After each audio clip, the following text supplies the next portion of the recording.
The normal reaction between the blocks and acceleration of both the blocks. दोनों blocks के बीच में normal reaction कितना है और एक्सेलरेशन कितना है ये निकालना है। ठीक है, तो मास m1 के लिए हम लोग फ्री बॉडी डायग्राम ड्रॉ करेंगे।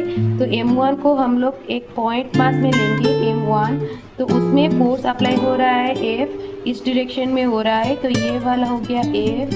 देन ये मास के वजह से m1 मास के वजह से ग्रेविटेशनल फोर्स नीचे की तरफ आएगा m1g, that is m1g। Here we will show in the free body diagram that is m1g। then अभी और एक क्या होगा ना, इसके वजह से ये ग्राउंड से मास के ऊपर एक नॉर्मल रिएक्शन फोर्स अप्लाई होगा, that is capital N, that is capital N। here we will show the capital N and in between blocks m1 m2 के ऊपर जो फोर्स अप्लाई करेगा वो क्या है ना, n डैश लेट। तो m2 m1 के ऊपर जो फोर्स अप्लाई कर रहा है तो है वो every force have equal and opposite reaction. ये अगर n1 कर रहा है तो फिर m2 भी m1 के ऊपर n डैश फोर्स अप्लाई करेगा, तो ये वाला जो फोर्स होगा ये होगा n डैश। ठीक है, और नेट एक्सेलरेशन जो हो रहा है तो इस डायरेक्शन में एक्सेलरेशन हो रहा है, that is positive, that is positive. So from ये वाला जो है m1 मास के लिए, इसके लिए हम लोग अगर लिखेंगे तो क्या होगा ना, फॉर्मूला लिखेंगे तो n किसके बराबर होगा, n is equals to m1g। ठीक है, और n डैश और f इसके वजह से नेट एक्सेलरेशन हो रहा है, तो एफ क्या होगा ना, ज़्यादा होगा एन डैश से। तो एफ क्या हो रहा है ना, ज़्यादा हो रहा है एन डैश से, तो नेट फोर्स जो अप्लाई हो रहा है, नेट फोर्स जो है एफ माइनस एन डैश।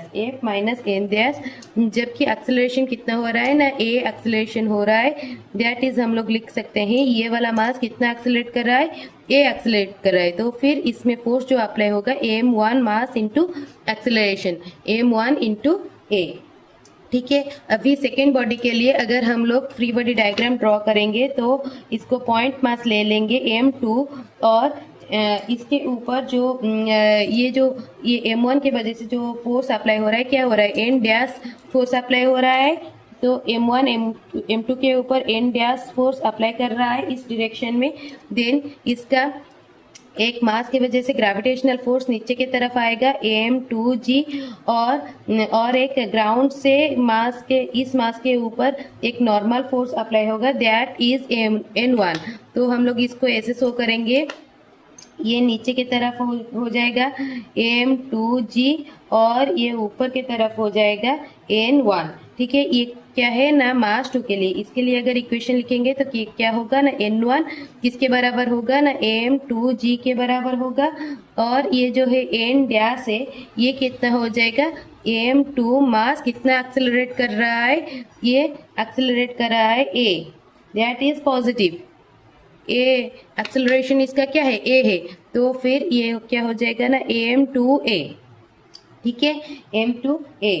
तो हम लोग ये वाला n डैश का वैल्यू को हम लोग क्या करेंगे ना, इसमें पुट कर लेंगे, तो ये कितना हो जाएगा ना, F net is equals to F minus n dash कितना होगा, n डैश हो गया m2a is equals to m1a। तो ये क्या हो गया ना, f is equals to m1a plus m2a, that is f equals to m1 plus m2a।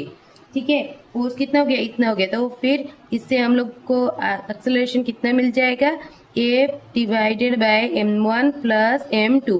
ठीक है, ये वाला हो गया।